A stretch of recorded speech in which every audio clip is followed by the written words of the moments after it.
The Israel Defense Forces continue the ground invasion of the Gaza Strip from 3 directions. In the northwestern part of the enclave, the Israelis managed to advance 5 kilometers along the al-Rasheed road. To the east, IDF units are fighting on the outskirts of the town of Beit Hanoun. The Israelis are trying not to engage in protracted battles in urban areas and are operating in the open.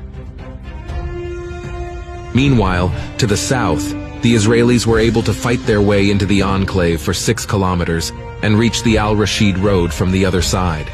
Thus, the IDF are trying to cut off the capital of the enclave from the southern territories and physically block the city. The Israeli Air Force again struck in close proximity to Gaza hospitals.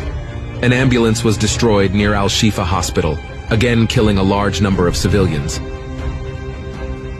The Israelis deported 7,000 Palestinian workers to Gaza right during the hostilities. According to Palestinians who were previously detained by Israeli security services, they were tortured before being deported to the war zone.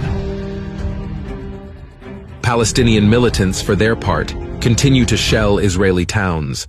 The strikes hit Beersheba, Elad, and small settlements along the border with the Gaza Strip. There were no casualties among civilians. Fighters of the Yemeni Shiite Ansar Allah movement again attempted to launch missile strikes on facilities in southern Israel. The targets this time were Eilat and Hatzarim Air Base, but apparently none of the shells reached the target.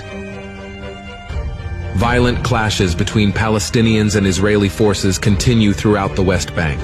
Violence has increased significantly in Jenin, with Israelis beating local residents and bulldozing streets and houses. Unmanned aerial vehicles are operating in the skies.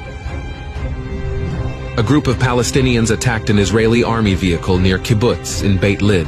They succeeded in killing several IDF soldiers who had been ambushed. On the border with Lebanon, the situation has deteriorated significantly. Hezbollah has attacked some 20 IDF strongholds in that area. The Israelis, on the other hand, continue to return fire on southern Lebanese territories, and there have been civilian casualties. Hezbollah leader Hassan Nasrallah made an address on the Israeli-Palestinian conflict. Many expected him to take decisive action and aggravate the situation on the border with Lebanon, but it did not happen. The speech was devoid of any specifics.